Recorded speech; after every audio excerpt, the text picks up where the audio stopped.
Arizona Territory, 1887. A land where mountains reached like desperate prayers into an endless blue sky, and where blood soaked into the parched earth as readily as rare summer rain. 25-year-old Andrew Harrington reined in his chestnut, gelding at the edge of a sandstone ridge, scanning the hostile landscape with eyes hardened by 3 years of driving cattle through Apache territory. The frontier had taught him one immutable truth: attachment was a luxury no cowboy could afford. Not when arrows or bullets might find you at any moment. A man rides alone out here, he murmured to his horse, the only companion he permitted himself these days. Anything else is asking for heartache. The words tasted familiar on his lips, worn smooth like river stones by constant repetition. He'd seen too many men lose everything. Ranchers who'd built homes for wives who sickened and died. Drovers who'd saved for years only to find their sweethearts married to shopkeepers back east. The frontier destroyed dreams like that, and Andrew had vowed never to become such a fool. His pa had taught him that lesson well enough, drinking himself into an early grave after Andrew's mother passed during a harsh winter when Andrew was just 12. Love had left his father weak, vulnerable. Andrew wouldn't make the same mistake. He adjusted the weathered Stetson on his head and nudged his horse forward, continuing his solitary patrol along the boundary of the Diamond H Ranch where he'd worked these past 2 seasons. The ranch owner, Henry Blackwell, had tasked him with finding any breaks in the fence line before moving the cattle to the north pasture. Simple work for a man who preferred his own company. The sun dipped toward the western horizon, painting the sandstone cliffs in shades of copper and gold. Andrew planned to make camp in the small box canyon ahead, with its reliable spring and sheltering walls. What he didn't plan for was the gunshot that cracked through the evening stillness. Andrew drew his Colt revolver in one fluid motion, turning his mount toward the sound. A second shot followed, then a third. Not the methodical firing of a hunter, but the desperate pace of someone in trouble. Despite his instinct for self-preservation, Andrew found himself urging his horse forward, keeping to the shadows of the canyon wall as he approached. He came upon the scene without warning. A small camp beneath a twisted juniper tree, a wagon with one wheel broken, and a young woman wielding a rifle against 3 mounted men whose bandanas covered their faces. "I told you to leave," the woman shouted, her voice strong despite the odds against her. "This is Apache land, and you have no right." "Ain't no Indian land anymore, girl," one of the men laughed, circling wider. "Just unclaimed property waiting for men with vision." Andrew took in the woman with a single glance. Young, perhaps 19 or 20, with long black hair falling in a thick braid over her shoulder. Her dress was a curious blend of frontier practical and traditional Apache elements. A simple cotton skirt with geometric beadwork at the hem, a loose blouse with intricate embroidery. Though clearly of Apache heritage, her features showed mixed ancestry. The decision came before Andrew could properly think it through. He fired a warning shot into the air. 3 against 1 doesn't seem sporting, gentlemen, he called out, emerging from the shadows with his revolver trained on the nearest rider. Especially not against a lady. The standoff lasted only moments before the would-be assailants decided the confrontation wasn't worth the risk. They backed away with curses and threats before galloping off across the scrubland. When Andrew turned back to the young woman, he found himself looking down the barrel of her rifle. "I don't need a white man's rescue," she said, her dark eyes flashing with both defiance and something else. Fear, perhaps, though well disguised. Andrew holstered his weapon slowly. "Never thought you did, ma'am. But 3 guns against 1 seemed unfair, regardless who's holding them." She lowered her rifle slightly, studying him with wary calculation. "You're from the Diamond H. Andrew Harrington," he said with a slight nod. "And you're on Mr. Blackwell's land." "No," she replied firmly.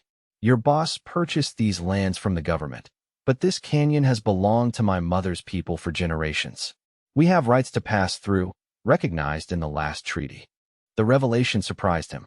Most ranch owners would run off any Apache, treaty or not. "You know your legal standing well." "My father was a government translator. I learned many things from him, including how white men only respect their own laws when it suits them." She lowered the rifle completely, but kept it ready. "I am Nayeli Yazzie." Andrew noticed then what he'd missed before: the single small trunk beside the wagon, the bundle of herbs drying from the juniper branch, and most significantly, the makeshift splint on her horse's foreleg. "You're stranded," he observed. "Temporarily inconvenienced," Nayeli corrected, pride stiffening her spine. "I will repair my wheel tomorrow and continue once Thunder's leg heals." The sun had nearly disappeared behind the canyon walls, casting long purple shadows across the camp. Andrew's instinct for self-preservation urged him to leave. This woman's problems weren't his concern, and getting entangled with an Apache, even a half Apache, could only complicate his life. "There's a storm coming," he said instead, gesturing toward the darkening clouds building in the west. "That broken wheel won't fix itself, and those men might return with friends." "I have weathered worse," Nayeli replied, but her gaze flicked toward her injured horse with concern. Andrew dismounted slowly. "I can help with the wheel and be on my way by morning." Nayeli's expression remained guarded, but practical necessity won out. "I accept your help with the wheel. But understand this. I am traveling to my grandfather's people near the Ghost Mountain. I will not be deterred." As the last light faded from the sky, Andrew helped Nayeli reinforce her camp against the coming storm. They worked in silence, securing the wagon cover and building up the fire. Only when they sat across from each other, the flames between them, did Andrew allow himself to truly look at her. She was beautiful in a wild, uncompromising way that made his chest tighten uncomfortably. "Why would a young woman travel alone through such dangerous country?" he asked, breaking their uneasy silence. Nayeli looked up from the stew she was stirring. "My grandmother is dying. She was the medicine woman for her band before the reservations. I've been learning her knowledge while living with my father's people in Tucson." Her voice softened. "She sent for me. Her last teachings cannot wait." The simplicity of her devotion struck Andrew unexpectedly. In a world where most people were just trying to survive or get ahead, Nayeli's journey held a purpose beyond herself. "Noble," he commented, then immediately regretted how dismissive it sounded. "Not noble. Necessary," she corrected, passing him a tin cup of the fragrant stew. "Knowledge that dies is lost forever." The storm broke over the canyon just before midnight, bringing sheeting rain and wind that howled between the stone walls. Andrew found himself huddled with Nayeli beneath the wagon's canvas, their shoulders nearly touching as they watched lightning split the desert sky. "Tell me about the Diamond Age," she said suddenly. "Are they good to their land?" The question puzzled him. "They run a profitable operation." "That's not what I asked," Nayeli replied. "The land speaks when we listen. Does your boss listen, or only take?" Andrew had never considered the ranch in those terms. "They rotate pastures, dig wells rather than divert streams. Better than most, I suppose." Nayeli nodded as if this confirmed something. "And you? What brings a young cowboy to patrol boundaries alone instead of carousing in town with others his age?" "Less trouble this way," Andrew answered, the practiced response coming easily. "Less joy as well, I would think." Her observation hit uncomfortably close to some truth Andrew preferred not to examine. Joy's a luxury in country like this. Lightning flashed, illuminating her face, thoughtful, unafraid. "Strange. My people found both joy and sorrow here for countless generations before yours arrived. Perhaps you're looking for it wrongly." The storm passed by morning, leaving the desert washed clean and fragrant with creosote. Andrew set to work on the broken wagon wheel, using tools from his saddlebags and wood salvage from a lightning-struck pine. Nayeli tended her horse, applying a poultice of herbs to its injured leg. "These men who threatened you," Andrew said as he worked. "They'll be back." "Yes," she agreed matter-of-factly. "They believe there is gold in the caves near Ghost Mountain. They think I know where." Andrew paused. "And do you?" Nayeli's smile was mysterious. "I know where many things are hidden. Gold is the least interesting among them." As the morning wore on, Andrew found himself speaking more than he had in months. Something about Nayeli drew words from him, her directness, perhaps, or the way she listened without judgment. She shared stories of growing up between two worlds, of her father's kindness and her mother's fierce determination to keep Apache traditions alive. "The wheel will hold," Andrew finally announced, wiping sweat from his brow. "But your horse needs at least 2 more days before traveling." Nayeli nodded. "Then I will wait 2 days. Those men will come or not, regardless of my preparations," she finished. "Fear does not prevent danger, Andrew Harrington. It only prevents living." Her words lodged uncomfortably in his chest. Wasn't that precisely what he'd been doing? Preventing living to avoid pain? I should return to the ranch, he said, gathering his tools. They'll be expecting me. Nayeli studied him, her dark eyes seeming to see past his carefully constructed defenses. Or you could escort me to Ghost Mountain once thunder heals. A debt repaid for your boss's use of Apache land. The suggestion was outrageous. Abandoning his duties, traveling with an Apache woman he barely knew, into territory known for unrest. Every survival instinct warned against it. Why would you want my company? He asked warily. I don't particularly, she replied with refreshing honesty. But the journey would be safer with two. And perhaps you need to see something beyond fences and cattle. Before Andrew could respond, the distant thunder of hooves echoed through the canyon. His hand moved instinctively to his revolver. They've returned, Nayeli said calmly, reaching for her rifle. And brought friends. Andrew's decision crystallized in that moment. Get what you need. We're leaving now. Thunder can't. We'll double up on my horse. Hide yours in the brush. We can return for your wagon later. The riders were at the canyon entrance, 6 men strong. Andrew boosted Nayeli onto his gelding, then swung up behind her. They slipped through a narrow gap in the canyon wall that he'd noticed while gathering wood, barely wide enough for a horse, but sufficient to give them a head start. As they emerged onto the open desert, Nayeli pointed toward a distant mesa. There, we can lose them in the maze canyons. Andrew spurred his horse forward, acutely aware of Nayeli's back pressed against his chest, her braid whipping against his arm as they rode. This was madness, risking his life, his job, everything he'd built for himself, for a woman he'd just met. Yet beneath the madness burned an unfamiliar sensation, something like exhilaration. They rode hard through the morning, using every trick Andrew knew to obscure their trail. By midday, they'd reached the maze, a labyrinth of narrow sandstone passages carved by ancient floods. Nayeli guided him with uncanny confidence, leading them deeper into the cool shadow of the stone corridors until they reached a small hidden spring. We can rest here, she said as they dismounted. No one will find us. Andrew watered his exhausted horse while Nayeli checked their back trail. When she returned, her expression was somber. They follow still, very determined for mere thieves. Andrew frowned. What aren't you telling me about these men? Nayeli's hesitation was brief but noticeable. The leader, the one who spoke yesterday. His name is Vince Keller. He worked with the army as a scout when they forced my mother's people onto the reservation. He knows of my grandmother's position as a medicine woman and believes she entrusted me with the location of an ancient ceremonial cave, one that happens to contain gold. Did she? Nayeli met his gaze steadily. The knowledge I carry is sacred, not for profit.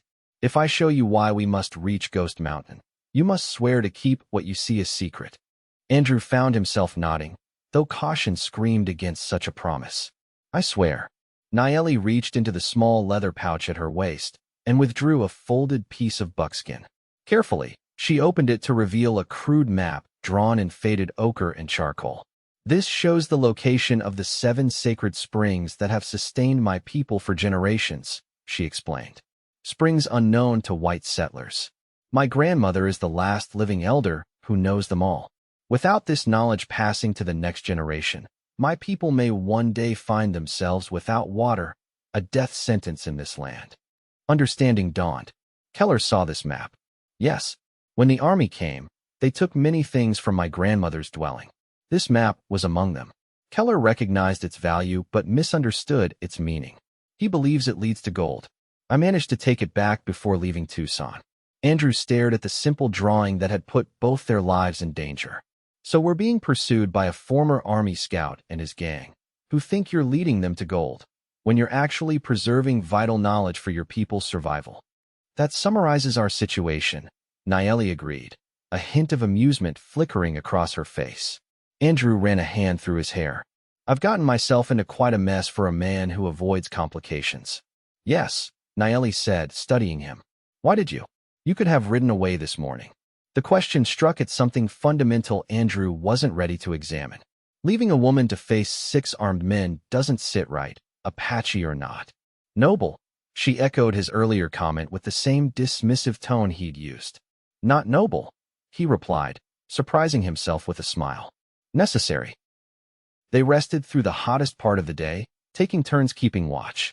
Andrew found himself studying Nayeli when she thought he wasn't looking. The graceful curve of her neck, the strength in her hands as she replenished her ammunition, the faraway look in her eyes when she gazed toward distant mountains.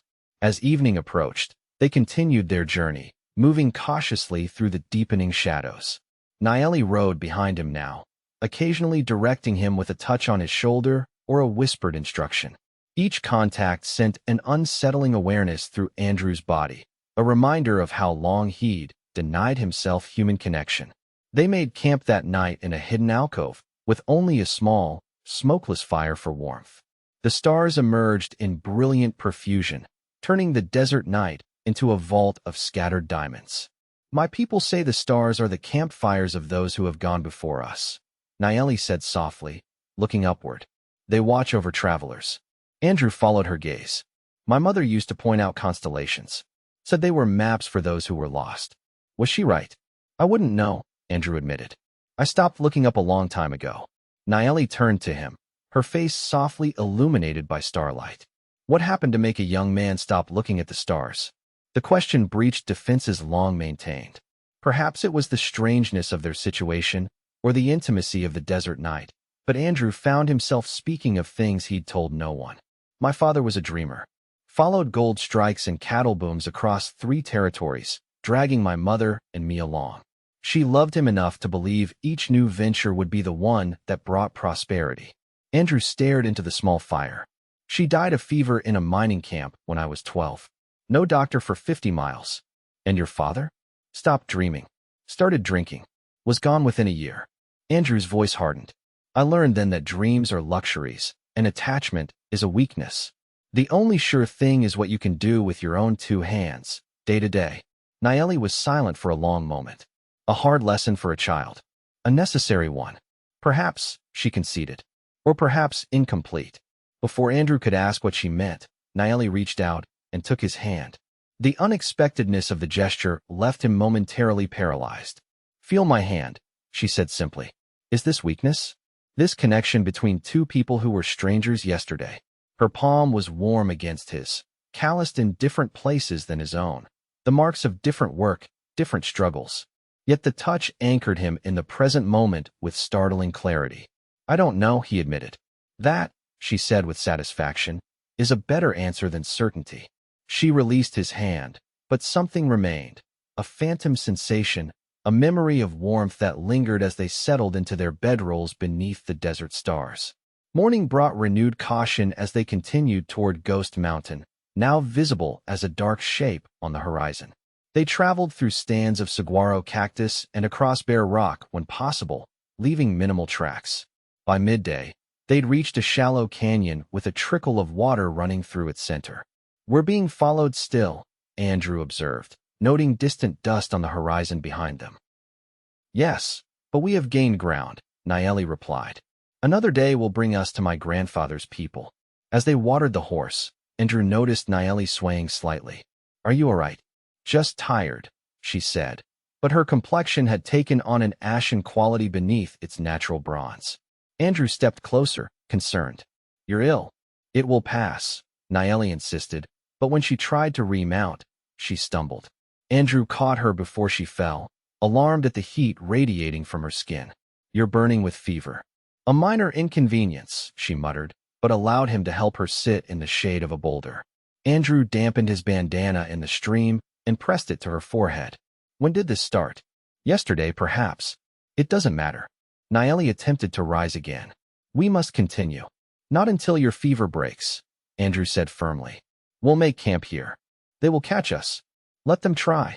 Andrew replied with a confidence he didn't entirely feel. The canyon offered decent defensive positions, at least. By nightfall, Nayeli's condition had worsened. She alternated between shivering violently and burning with fever, occasionally murmuring in Apache. Andrew maintained their small fire, keeping vigil while trying to cool her with damp cloths. In her delirium, she clutched at his arm. The map, she whispered urgently. If I don't reach Ghost Mountain, the knowledge, you'll reach it, Andrew promised, surprising himself with his determination. I'll get you there. Why? She asked, a moment of lucidity breaking through the fever. Why risk yourself for me, For my people's secrets? Andrew had asked himself the same question repeatedly over the past 2 days. The answer came with unexpected clarity. Because you reminded me there's more to life than just surviving it. Nayeli's eyes drifted closed, but her hand remained clasped around his wrist, a tenuous connection he found himself unwilling to break. The night passed in watchful intervals, Andrew dividing his attention between Nayeli's condition and the canyon approaches. Near dawn, her fever finally broke, leaving her exhausted but clear-eyed. You stayed, she observed weakly as first light touched the canyon walls. Said I would, Andrew replied, relief evident in his voice. Most men's words are like sand, Nayeli said, slowly sitting up. Yours seem to be stone. The compliment warmed him more than it should have. Can you travel today? I must. Nayeli's determination had returned with her strength. Ghost Mountain is close now. They departed as soon as Nayeli could stand steadily, traveling at a more measured pace. The land changed subtly as they approached their destination, the soil richer, the vegetation more abundant. By late afternoon, they reached a hidden valley nestled against the mountain's flank, where several dome-shaped dwellings stood clustered near a verdant spring. Children spotted them first, running with excited cries to alert the adults. Soon they were surrounded by a small band of Apache, perhaps 20 in all. An elderly man stepped forward, studying them with keen eyes. Nayeli, he greeted in English. You bring a stranger to our place. Grandfather, Nayeli replied respectfully. This is Andrew Harrington. He saved my life and brought me safely here when others would have stopped me. The old man considered Andrew with a penetrating gaze. A cowboy from Diamond H who helps an Apache woman. Unusual. He is unusual, Nayeli agreed, with a sidelong glance that made Andrew inexplicably self-conscious. They were welcomed into the small community, fed a simple meal of stew and cornbread while seated outside the largest dwelling. Andrew observed the interactions with fascination. Here, miles from the nearest town, this band of free Apache continued their traditional life, seemingly untouched by the forces reshaping the territory. How have you remained undisturbed? He asked Nayeli's grandfather. The old man smiled slightly. We are where no one thinks to look, on land no one values. And we keep to ourselves. Until now, Andrew noted. Keller and his men are a day behind us at most. A shadow passed over the old man's face. Then we have little time. He turned to Nayeli. Your grandmother waits. Go to her now. Nayeli rose, touching Andrew's shoulder lightly before disappearing into one of the dwellings. Her absence left him feeling strangely adrift among these people who regarded him with guarded curiosity. Walk with me, Andrew Harrington, the old man invited, leading him toward the spring. They stopped beside the clear pool where water bubbled from a crack in the stone. This water has flowed since before my grandfather's grandfather, the old man said. It will flow after we are gone. This is what Nayeli has come to learn. The places where life continues, no matter what else changes. The sacred springs, Andrew murmured. The old man's gaze sharpened. She told you. Only that she carries knowledge vital to your people's survival, Andrew clarified. I haven't seen the map since she showed it to me briefly. And what do you think of a people who hide their water sources from others? Andrew considered the question carefully. I think they're wiser than most. Water out here is more valuable than gold. The old man nodded slowly. Yet gold is what these men pursue. Men like Keller see only what they want to see, Andrew replied. They'll tear apart the land searching for riches while missing the true treasure beneath their feet. You understand more than I expected, cowboy, the old man said with approval. Perhaps my granddaughter's trust is not misplaced. They spent the evening in preparation for the coming confrontation. The women and children were sent to a more defensible location higher on the mountain, while the men, 8 in total, including Andrew, developed a strategy to protect the valley. Nayeli emerged from her grandmother's dwelling near midnight, her expression both solemn and resolved. She found Andrew checking his ammunition by the fire. My grandmother has shared what she knows, Nayeli said, settling beside him. The knowledge is safe now, regardless of what happens tomorrow. You sound as if you expect the worst, Andrew observed. I prepare for it. Then anything better comes as a pleasant surprise. She studied his profile in the firelight. You should leave at first light, Andrew. This isn't your fight. It became my fight when I decided to help you, he replied. I don't abandon what I start. Is that the only reason you stay? Nayeli asked, her voice softer now. Andrew set aside his revolver, finally confronting the truth he'd been avoiding. No, I stay because something happened these past days, something I didn't expect. He met her gaze directly. I've spent years believing attachment was weakness, that caring for someone would only lead to pain. But riding with you, protecting you, learning from you, I've felt more alive than I have since I was a boy looking at stars with my mother. Nayeli's expression remained unreadable, but she reached out to touch his face gently. And does that frighten you? Terrifies me, Andrew admitted. But I'm starting to think some fears are worth facing. Her smile came slowly, transforming her face. Then perhaps your journey has been as important as mine. Dawn broke with ominous clarity, the desert air crystalline in its stillness. Andrew took position with two of the Apache men at the valley's narrow entrance, rifles ready. Nayeli and her grandfather had refused to hide with the others, stationing themselves near the central dwellings. The riders appeared as heat mirages at first, wavering in the distance before solidifying into 6 mounted men. They approached with the confidence of predators who believe their prey cornered. That's far enough, Andrew called when they were within earshot, stepping into view with his rifle raised. Keller reined in his horse, surprise evident on his weathered face. Well now, what's a Diamond H-boy doing out here playing Indian? His eyes narrowed. Harrington, isn't it? Blackwell's boundary rider. Former boundary rider, Andrew corrected. Currently occupied with keeping you and your men away from these people. Keller laughed, the sound dry as rattling bones. For what? A share of the gold? These savages have you fooled, boy. There is no gold, Andrew replied evenly. Never was. The girl has a map, one of Keller's men called out. Saw it myself in Tucson. A map to water sources, Andrew said. Nothing more. Keller's expression hardened. Step aside, Harrington. This doesn't concern you. It concerns all who value life over greed. Nayeli's voice rang out as she stepped forward to stand beside Andrew.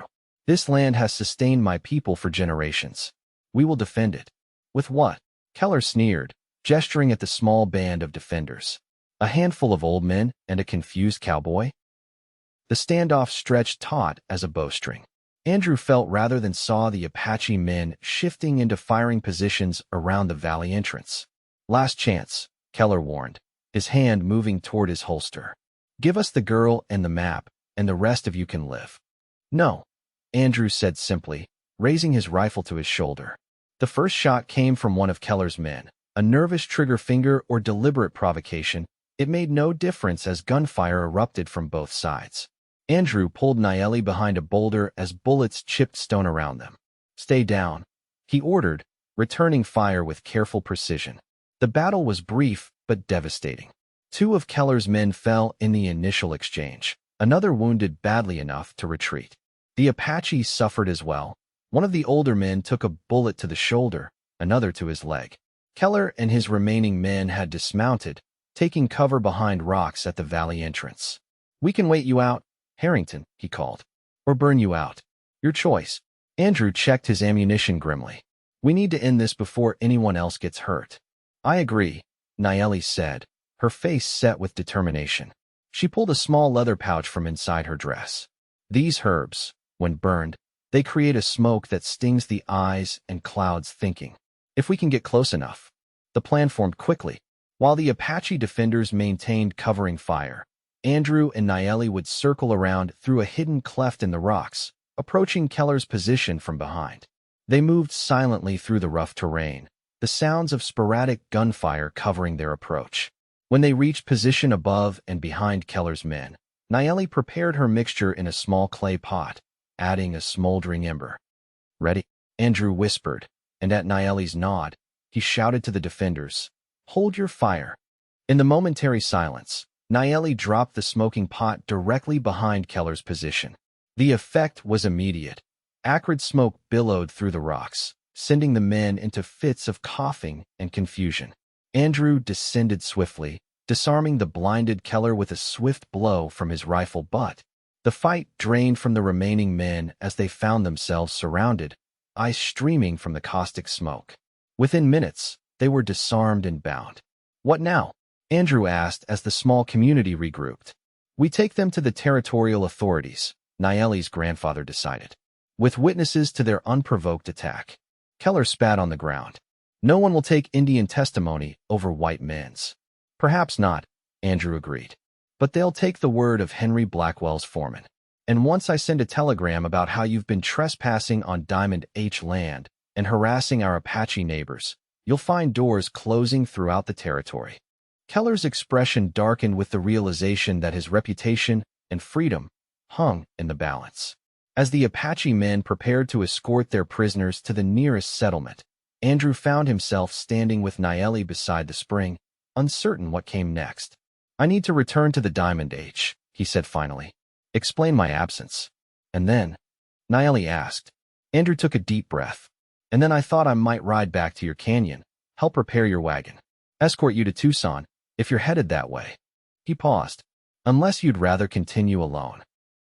Nayeli studied him, her dark eyes reflective. My grandmother says that paths crossing in the desert are never accidents. The land brings together what belongs together. Does she? Andrew moved closer, hope rising in his chest. And what do you say? I say that a man who faces down 6 gunmen to protect a woman he barely knows deserves the chance to know her better, Nayeli replied, a smile touching her lips. And perhaps teach her about cattle ranching while she teaches him about desert plants. That sounds like a fair exchange, Andrew said, reaching for her hand. 3 months later, Andrew stood on the porch of a small adobe house on the eastern boundary of the Diamond H, watching the sunset paint the distant mountains gold. The sound of hoofbeats drew his attention as Nayeli approached, riding her fully heeled Thunder. The fence is repaired, she called, dismounting with fluid grace. No brakes for the next 5 miles. Andrew smiled, still marveling at how quickly Henry Blackwell had accepted his proposal to establish a boundary homestead, with Nayeli as his wife and partner. The old rancher had recognized the advantage of peaceful relations with the free Apache bands, particularly once Nayeli demonstrated her remarkable knowledge of local plants and their uses for both medicine and cattle fodder. I received a letter from your grandfather today, Andrew said, as Nayeli joined him on the porch. The territorial judge sentenced Keller to 5 years for attempted murder and claim jumping. Good, Nayeli said simply, though his true punishment is never finding what he sought so desperately. Andrew slipped his arm around her waist, drawing her close. Some men never recognize true treasure when they see it. And you, Andrew Harrington? Nayeli turned to face him, her eyes reflecting the sunset's glow. Have you found your treasure? Andrew looked at their small home, built with his hands on land bridging 2 worlds. He thought of the understanding they'd forged between the ranch and Nayeli's people, the respect slowly growing on both sides. Most of all, he thought of waking each morning beside this remarkable woman who had shattered his carefully constructed walls and shown him that connection wasn't weakness, but the greatest strength of all. I found it the moment I stopped running from what I feared, he said, bending to kiss her softly.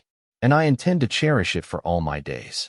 As darkness descended over the desert, they stood together beneath an endless canopy of stars, no longer campfires of the past or maps for the lost, but beacons illuminating a future neither could have imagined alone.